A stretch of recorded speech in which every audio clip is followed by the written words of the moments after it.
Hi friends, Garikipati గారు ఒక వీడియోలో చెప్తారు కదా, మేనమామ పోలికలు వస్తే అంతకు మించిన అదృష్టం ఉండదు అని చెప్పి.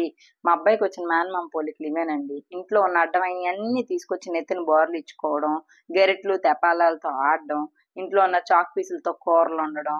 ఇవే మా అబ్బాయికి వచ్చినాయి మేనమామ పోలికలు అన్నమాట. ఎవడైనా స్కూల్కి అట్లా బ్యాగ్ తగిలించుకుని వెళ్ళేవాడిని మీరు చూసారా? మా తమ్ముడు తగిలించుకొని వెళ్ళేవాడు. వాడు వీడికి నేర్పించాడు. వీడేదో అల్లరి చేయనట్టుగా కొత్త కొత్తవన్నీ వాడు వీడికి నేర్పిస్తా ఉంటాడు.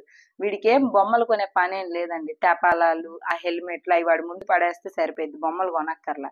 ఇంట్లో ఉన్న పౌడర్ మొత్తం పారబోసి అట్లా ఒళ్ళంతా పూసుకున్నాడు. వాడి బాధ పౌడర్ పారబోసినందుకు కాదు, నేను వీడియో తీసినానని బాధపడిపోతున్నాడు. సర్లే బాగానే ఉన్నావులే రా అని చెప్పి పిలిస్తే చూపించు అని అడుగుతున్నాడు. సరే నా అర్థం ఇస్తే చూసారు ఎలా చూసుకుంటున్నాడు. ఇంకే ఇంత గొప్ప మేనమామ పోలికలతో ఏ దేశాన్ని ఉద్ధరిస్తాడో వీడు నాకైతే తెలియదు. ఇట్లాంటి దూల పనులన్నీ చూడాలనుకుంటే కనుక నా ఛానల్ సబ్స్క్రైబ్ చేయండి.